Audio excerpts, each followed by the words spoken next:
Hello everyone, আপনাদের heartbeat কাঁপানোর জন্য নিয়ে এসেছি হার্টবিট। কথা না বাড়িয়ে ভিডিওতে লাইক করে দিন আর মুভিটি এনজয় করুন। সিরিজের শুরুতেই জেলখানার দৃশ্য দেখানো হয়, যেখানে আকশাদ নামের একজন ডক্টরের সাথে আমাদের পরিচয় করিয়ে দেওয়া হয়। সালটি ছিল 2030। আকশায় আমাদেরকে বলে যে আমি আজকে আপনাদের আমার গল্প শোনাবো। এই জায়গায় আমার থাকার কথা ছিল না, কিন্তু আজ আমাকে এই জায়গায় পৌঁছাতে হলো। সিন 2024-এ গেলে আমরা ঋষি নামের একটি ছেলেকে দেখতে পাই, যার বাবার অনেক টাকা ছিল, কিন্তু সে শখের বসে ডক্টরি পড়ছিল। এখান থেকে আমাদের আরেকটি কাপলকে দেখানো হয়, ঋতু এবং নাহিদ নামের। তারা একসাথে সব কিছু করতো, একসাথে থাকার জন্য তারা ডক্টরি পড়ছে। আর ইনি হচ্ছেন আমাদের মুভির লিড ক্যারেক্টার আকশেদ। সে পড়ালেখায় অনেক ব্রিলিয়েন্ট বলতে সে সারাক্ষণই শুধু পড়তেই থাকতো। তার উপর 20 লাখ টাকার ঋণ ছিল। আকশাদের মা তাদের এলাকার একজন নার্স ছিল। সে তার মাকে অনেক সুন্দর একটি জীবন দিতে চায়। এদিকে আমাদের সাঞ্জ নামের একটি মেয়েকে দেখানো হয়, যে ছিল ডক্টর আরোরার মেয়ে। সাঞ্জ পড়ালেখায় আকশাদকে টক্কর দিত। আকশাদের মনে সাঞ্জের প্রতি অনেক দুর্বলতা ছিল, কিন্তু পড়ালেখার জন্য সে এইগুলোকে কোনো গুরুত্বই দিত না।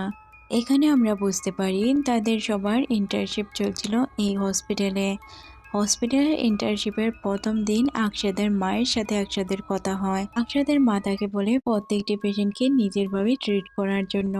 এদিকে সাজের মা বাবা তাকে বোঝাচ্ছিল কোনো পেশেন্টের প্রতি ইমোশনাল হওয়া যাবে না, সব কিছুকে প্রফেশনালি নিতে হবে।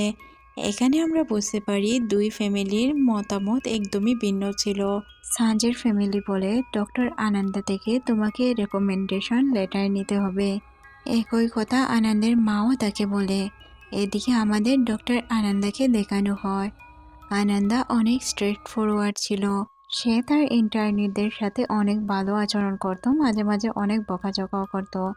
প্রথম দিনই সাঞ্জ লেট করে ফেলে, তবে ডক্টর আনন্দা তাকে কোনো কিছুই বলে না। আকশাদ সাঞ্জকে বলে, দেখো আমি তোমার দিকে ফার্স্ট হয়ে দেখিয়ে দিব। সাঞ্জ বলে, কথা না বলে কম্পিটিশন করে কোনো লাভ নেই, তুমি তো আমার সাথে কথাই বলো না। আকশাদ বলে, গরিবের কষ্ট তুমি কিভাবে বুঝবে, তুমি তো ধনী বাবের মেয়ে।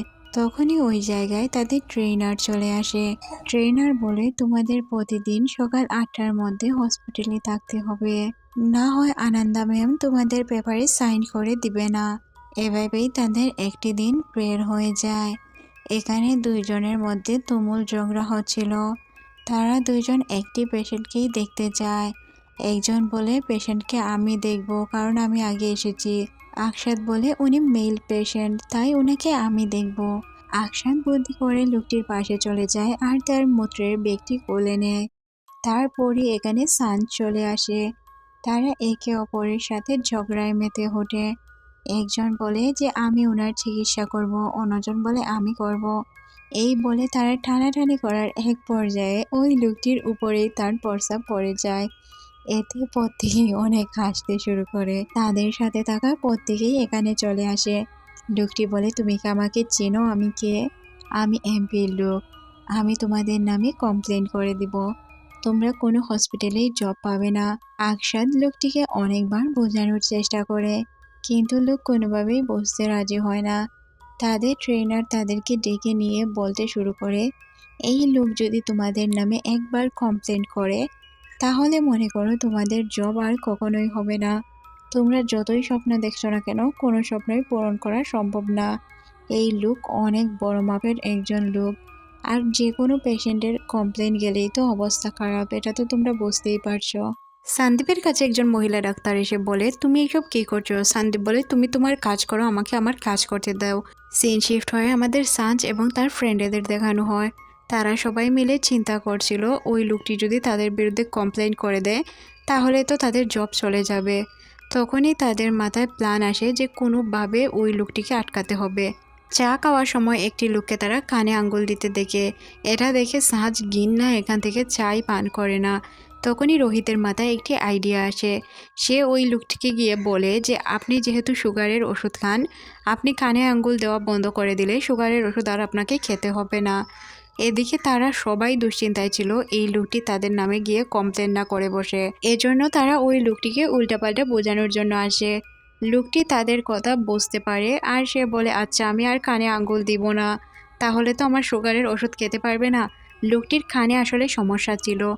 এখন সবার মনে এটাই দুশ্চিন্তা ছিল, ম্যাম তো চলে আসবে, ও যদি কমপ্লেন করে দেয় তাহলে কি হবে। সন্দীপ এসে বলে যে লোকটি তোমাদের নামে কমপ্লেন করেনি, তোমরা বেঁচে গিয়েছ। এখানে সাঞ্জ আর ঋষির মধ্যে বন্ধুত্ব হয়ে যায়। পরদিন আমরা সাঞ্জকে দেখতে পাই যে কিনা তার ওষুধ খাচ্ছিল। তার কি সমস্যা এটা আমরা জানতে পারি না। ক্রিস দূর থেকে দাঁড়িয়ে তার ওষুধ খাওয়াগুলো দেখছিল। সিন আবারও বর্তমানে চলে আসে। ঋষিকে আমরা বসে থাকতে দেখি। ঋষি তার জ্যাকেটটি তার কাছ থেকে সরায় না, কারণ ওই সময়টাতে আমি প্রথম প্রেমে পড়েছিলাম। সাঁঝকে আমরা তার মায়ের সাথে কারে দেখতে পাই। সাঁঝ তার মাকে এই ঘটনাটি খুলে বলে তার মা তাকে বকাঝকা করতে শুরু করে। সাঁঝের মায়ের সবসময় তার রেপুটেশনের চিন্তা হতো, যার কারণে সে সাঁঝকে বকাঝকা করে। সাঁঝও তার কলেজের দিকে রওনা হয়। কলেজে যখন তার ক্রিসের সাথে দেখা হয়, ক্রিস তাকে প্রশ্ন করলে সে ক্রিসের ঠিকঠাক প্রশ্নের উত্তর না দিয়ে উল্টা থেকে বকাঝকা করে এখান থেকে চলে যায়। কারণ তার মায়ের কারণে তার মেজাজ অলরেডি গরম ছিল, আর সে ভালো কথা বলার কারণেও তার এটা খারাপ লেগেছে। এদিকে পুলকিত আর রুচি তাদের টিম লিডারের কাছে ছুটি চায়। রুচি ছুটি পেয়ে গেলেও পুলকিতকে ছুটি দেওয়া হয় না। আসলে তারা ডেট প্ল্যান করছিল, তাই তারা ছুটি চাচ্ছিল, কিন্তু তাদের ছুটি দেওয়া হয় না। এদিকে হসপিটালের সব গেট বন্ধ করে দেওয়া হয়। সাঁঝ একজন নার্সকে প্রশ্ন করলে তিনি বলেন যে ডেঙ্গুর পরিমাণ বেড়ে গিয়েছে, তাই আজ সবাইকে চিকিৎসা করতে হবে। ক্রিস আর সাঁঝ মিলে সবার চিকিৎসা করছিল। ক্রিস একটি মহিলাকে গিয়ে উল্টাপাল্টা প্রশ্ন করে, কারণ সে মহিলাদের সাথে কিভাবে ডিল করতে হয় এটা জানতো না।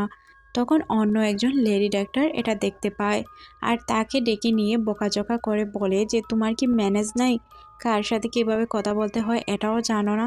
হসপিটালে একটি ছেলে চিৎকার চেঁচামেচি শুনে সবাই যায়। যাওয়ার পর দেখতে পায় তার মা এবং বাবা দুইজনেরই ডেঙ্গু হয়েছে, তাই ছেলে এত চিৎকার চেঁচামেচি করছিল। হসপিটালে কোনো সিট খালি না থাকায় তারা দুইজনকে জায়গা দিতে পারছিল না। তারা অনেক কষ্ট করে সিট অ্যারেঞ্জ করার ব্যবস্থা করে। হসপিটাল কর্তৃপক্ষকে বলে তারা 2টি সিট অ্যারেঞ্জও করে নেয়। এদিকে ছেলেটি গিয়ে বলে যে আমার বাবা মার চিকিৎসাটা প্লিজ আপনারা একটু দেখে নিয়েন, কারণ আমার ব্যবসাটা একদম লসের দিকে যাচ্ছে, তাই আমার কাছে কোনো টাকা নেই, আমি টাকার ব্যবস্থা করার জন্য যাচ্ছি। হসপিটালের অ্যাকাউন্টিং ডিপার্টমেন্ট তাছাড়া ডক্টর আনন্দের কাছ থেকে জানা যায় যে এখনও কোনো ওই ধরনের চিকিৎসা বাধা নেই যাতে ওদের চিকিৎসা করা যেতে পারে। হসপিটালে একজন অ্যাক্সিডেন্টের রুগী আসে, তখন চেতনা ঋষিকে বলে ওই রুগীটির দেখাশোনা করতে, যাতে রুগীটি বেহুশ হয় না। ঋষি তাকে অনেকক্ষণ জেগে রাখার চেষ্টা করে, যখন সে জেগে থাকে না তার আঙ্গুলটি ভেঙে দেয়। তখন চেতনা এসে তাকে বকাঝকা করতে শুরু করে। ঋষি বলে আমি তার আঙ্গুল ভেঙেছি এই কারণে যাতে তার তার ওই ব্যথা থেকে জ্ঞানটি আঙুলের দিকে আসে আর তার জ্ঞান না হারায়। এদিকে আমরা ক্রিসকে দেখতে পাই যে কিনা অ্যাকাউন্টিং ডিপার্টমেন্টে এসেছিল ওই হাজব্যান্ড এবং ওয়াইফের জন্য যারা ভর্তি ছিল, যাদের ছেলে টাকা পেমেন্ট করতে পারছিল না। ঋষি এসে ম্যানেজারকে বলে স্যার আপনি আমার 1 মাসের বেতন কর্তন করে দিন আর ওই লোকের চিকিৎসা চালান। ম্যানেজার বলে এতে 1 দিনের খরচ হবে আর 3-4 দিন। তখন সাঞ্জ আর তার বন্ধুরা মিলে তাদের বেতনটাও কর্তন করে দিয়ে দেয়। এতে তো তারা 4 দিনের মধ্যে সুস্থ হয়ে যাবে। তারপর তারা সবাই মিলে ওই ছেলেটির মাকে দেখার জন্য যায়। মহিলাটির হোশ ফিরে আসে, এতে তারা সবাই অনেক খুশি হয়। ক্রিস এটা ফিল করে তার জন্য হয়তো আজ কারো ভালো হয়েছে। যখনই তারা রুম থেকে বের হয়ে আসে, ডক্টর তাদের উদ্দেশ্য করে বলে তোমরা কি মনে করেছো আজ তোমরা একজনের হেল্প করতে পেরেছো? সবসময় কি তোমরা তোমাদের বেতনের টাকা দিয়ে এইভাবেই হেল্প করতে থাকবে? এদিকে চেতনা আর ক্রিস গাড়ির মধ্যে রোম্যান্স করতে শুরু করে। তাদের রোম্যান্স দেখে মনে হচ্ছিল ঋষি তাকে পটিয়ে নিয়েছে। পরের সিনে আমরা দুইজনকেই দেখতে পাই। চেতনা এসে বলে যে আমাকে এতটা সিরিয়াসলি নেওয়ার কোনো কিছুই নেই, কাল রাত আমাদের মধ্যে যা হয়েছে সব কিছু ভুলে যাও। এতে ঋষি অনেকটা কষ্টই পায়, কারণ সে তাকে পছন্দ করত। সিন শিফট হয়ে আমরা দেখতে পাই ডক্টর আনন্দা সবাইকে ডেকেছিল কথা বলার জন্য। একটি বাচ্চা 6 বছর ধরে কোমায় আছে, তার চিকিৎসা চলছে, তার চিকিৎসা বাবদ তার বাবা মা অনেক টাকা অপচয় করছে।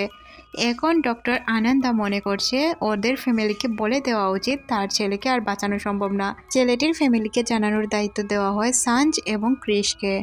সাঞ্জ আর ক্রিস চলে যায় ছেলেটির বাবার সাথে কথা বলতে। তারা ছেলেটির বাবাকে দেখে কোনো কিছুই বলতে পারে না, উনি অনেক ইমোশনাল ছিলেন। তখন ক্রিস তার মাকে কল করে বলে যে মা, এরকম একটি বিষয়, এখন আমি কি করব। তখন তার মা তাকে বোঝায় যে ছেলেটি তো বেঁচেও যেতে পারে, আর মিরাক্কেলও তো হতেই পারে। তখনই এদিকে সাঞ্জ তার ফ্যামিলির সাথে এই বিষয়টি শেয়ার করলে সাঞ্জের মা বলে, ভালোই তো, হসপিটাল টাকা পাচ্ছে, ছেলের মা বাবা টাকা দিচ্ছে, তাহলে এটা কর্তৃপক্ষের কি করার আছে, যেভাবে আছে ওইভাবেই চলতে থাক। অন্যদিকে পুলকিত আর রুচিকাকে পোস্টমর্টমের কাজ দেওয়া হয়েছিল, তারা এই কাজগুলো ভালোভাবে করতে পারেনি, এই জন্য তাদেরকে শাস্তি শোনানো হয়। এদিকে ভিকির বার্থডে পার্টির দায়িত্ব দেওয়া হয় ঋষিকে। ঋষি দায়িত্বে বিজি ছিল। তখনই ডক্টর রুচিকা এসে তার সাথে ফ্লার্ট করতে শুরু করে। তখন সে তাকে ইনভাইট করে ডক্টর ভিকির বার্থডে পার্টিতে। সে বলে দেখা যাক আসা যায় কিনা। এদিকে ক্রিস আর সাঞ্জ সিদ্ধান্ত নেয় ওই ছেলেটির বাবা মাকে সব সত্য কথা তারা বলে দিবে। কিন্তু তারা কিভাবে বলবে এই বিষয়টা নিয়ে খুবই দুশ্চিন্তায় ছিল দুইজন।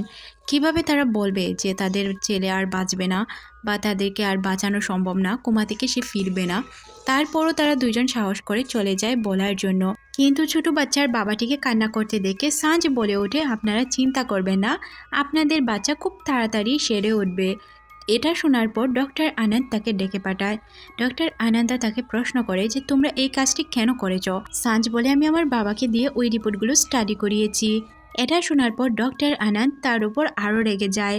সে বলে, তোমাদেরকে মাতব্বরি করতে কে বলেছে। এটা বলে তাদেরকে বলে যে তোমরা এখনই যাও আর বলে দাও। অন্যদিকে আমাদের রুচিকাকে দেখানো হয়, সে বাচ্চাদের একদমই পছন্দ করতো না, তারপরও তাদেরকে বাচ্চাদের ওয়ার্ডে শিফট করে দেওয়া হয়।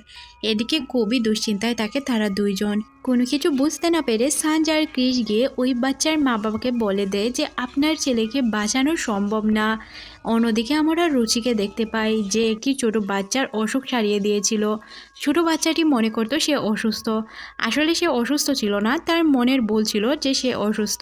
অন্যদিকে ওই পিচ্চি বাচ্চার বাবাটি মানতেই রাজি না।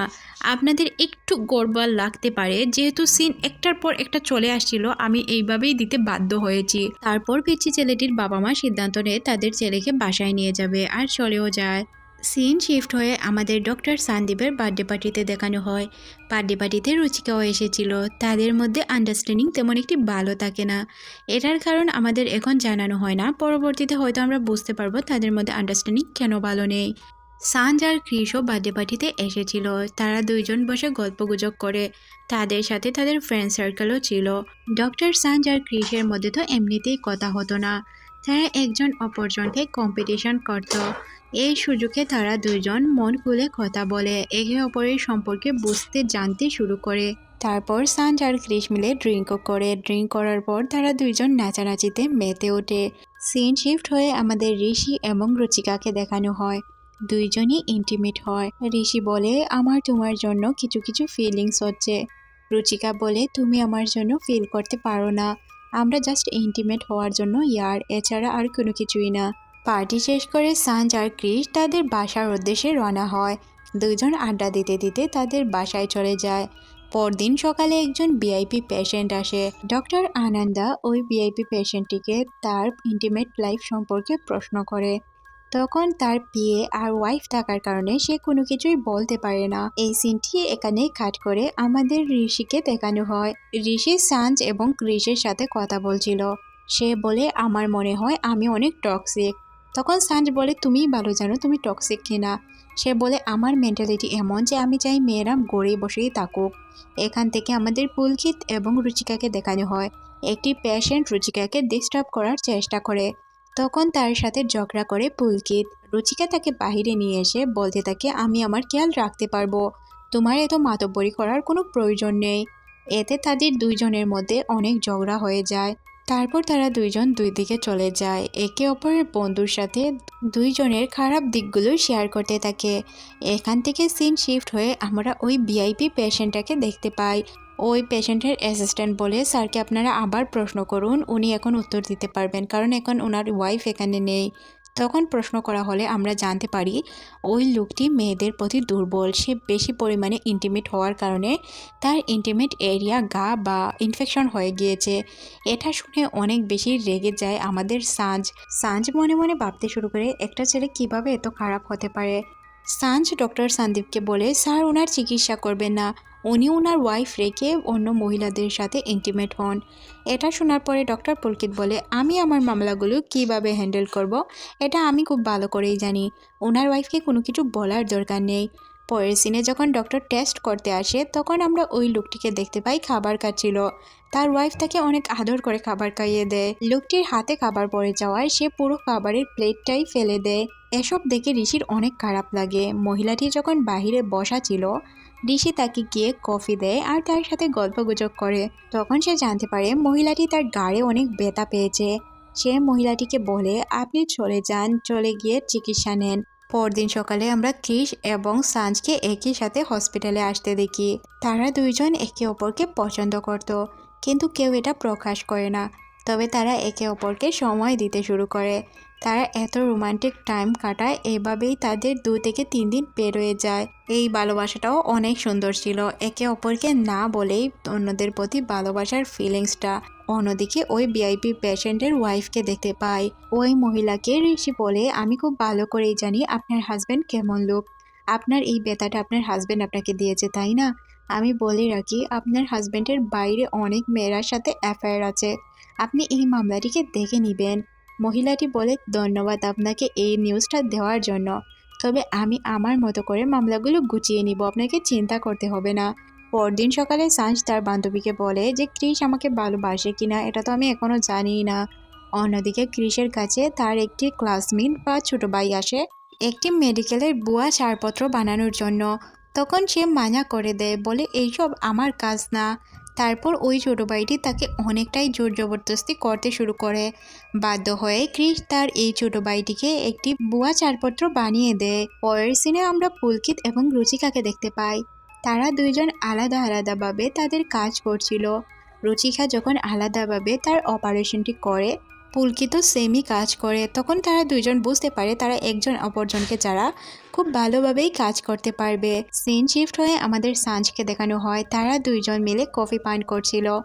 এখানে আমরা দেখতে পাই তাদের অনেক সুন্দর এবং রোমান্টিক একটা দৃশ্য। তারা দুইজন যখন বসে কথা বলছিল, ক্রিসের ফোনে একটি এসএমএস আসে।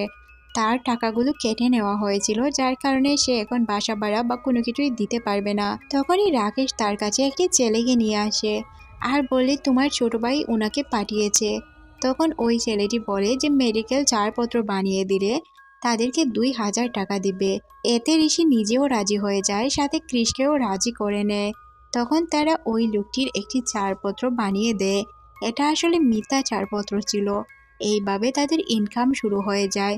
তারা দুইজনে মনে মনে ভাবতে শুরু করে, আচ্ছা কাজ তো হচ্ছে, আমাদের ইনকামও হচ্ছে, আমরা দুইজন চলতে পারছি, চলতে থাকুক।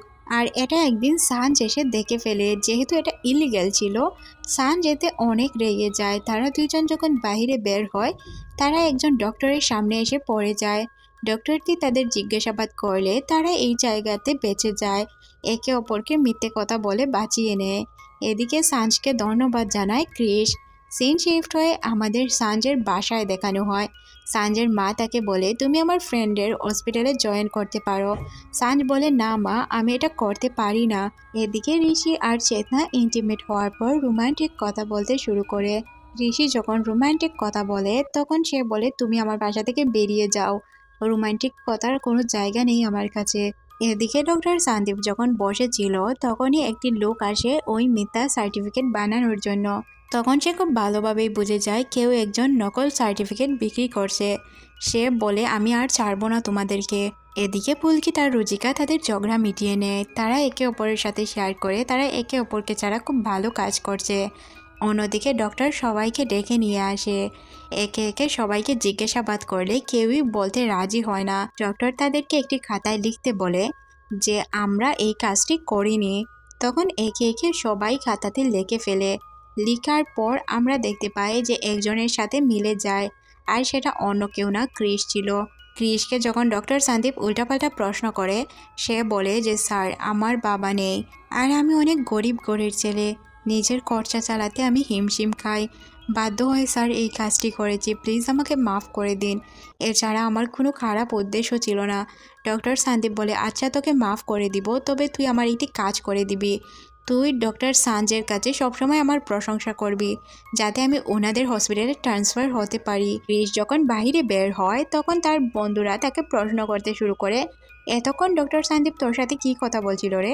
সে বলে কোনো কিছুই না। এদিকে আবারও ঋষি আর চেতনা গাড়িতেই ইন্টিমেট হওয়ার পর আবারও যখন রোম্যান্টিক কথা বলতে শুরু করে, তখন রুচিকা বলে, আমি 100 বার বলেছি আমার সাথে রোম্যান্টিক হওয়ার চেষ্টা করবে না, কারণ আমাকে এর আগেও একজন প্রপোজ করেছিল, কিন্তু তার কথা আমি রাখতে পারিনি। তখন সে বুঝে যায় যে ডক্টর সন্দীপের কথাই সে বলছে। এদিকে ক্রিস তার কাজে লেগে গিয়েছিল। সে তো বারবার প্রশংসা করতে শুরু করে ডক্টর সানজের সামনে ডক্টর সন্দীপের। সে কোনো কিছুই বুঝতে পারে না যে ডক্টর সন্দীপের প্রশংসায় সে কেন করছে। এইভাবে কিছুদিন যাবৎ সে শুধু প্রশংসাই করতে থাকে। এই প্রশংসাগুলো শুনে সে কিছুটা বিরক্তই হয়। অন্যদিকে আমরা ঋষিকে দেখতে পাই, যে কিনা ডক্টরের কাছে গিয়ে ডক্টরকে বলে, ডক্টর সন্দীপ, আমি আপনার সম্পর্কে সবকিছু খুব ভালোভাবেই জানি, আমি সবকিছু মেনটেন করে নিব, আপনি শুধু আমার কথা মতো কাজ করবেন। ডক্টর সন্দীপ বলে, দেখো এটা তোমার ভুল ধারণা, আমি এইসব কোনো কিছুতেই নাই। ডক্টর রুচিকা আর সাঞ্জ যখন কথা বলছিল, সাঞ্জ বলে যে আমি তো অনেক বেশি পছন্দ করি ক্রিসকে, সে আমাকে একবার ডেটের জন্য বলে না, উল্টো আমার সামনে এসে ডক্টর সন্দীপের প্রশংসা করতে শুরু করে। রুচিকা ঋষিকে নিয়ে গিয়ে বলে, আমি তোমাকে বলেছি না এটা আমার বিষয় কারোর সাথে শেয়ার করবে না। তখনই আমরা ক্রিসকে দেখতে পাই, যে কিনা সাঞ্জের সাথে কথা বলতে আসে। সে সাঞ্জের সামনে আবারও ডক্টর সন্দীপের প্রশংসা করতে শুরু করে। তখন সাঞ্জ বলে, তুমি কি বুঝতে পারো না আমি ডক্টর সন্দীপকে নয় তোমাকে পছন্দ করি? তুমি আমাকে একবারও ডেটের জন্য প্রশ্নও করলে না, উল্টো সন্দীপের প্রশংসা করো আমার সামনে। এটা শুনে ক্রিসের অবস্থা একদমই খারাপ হয়ে যায়, সে কোনো কিছুই বুঝতে পারে না। এর মধ্যে সিরিজের এই পার্টটি শেষ করে দেওয়া হয়। নেক্সট পার্ট দেখতে চাইলে অবশ্যই কমেন্ট সেকশনে জানাবেন। ততক্ষণ পর্যন্ত ভালো থাকুন, আল্লাহ হাফেজ।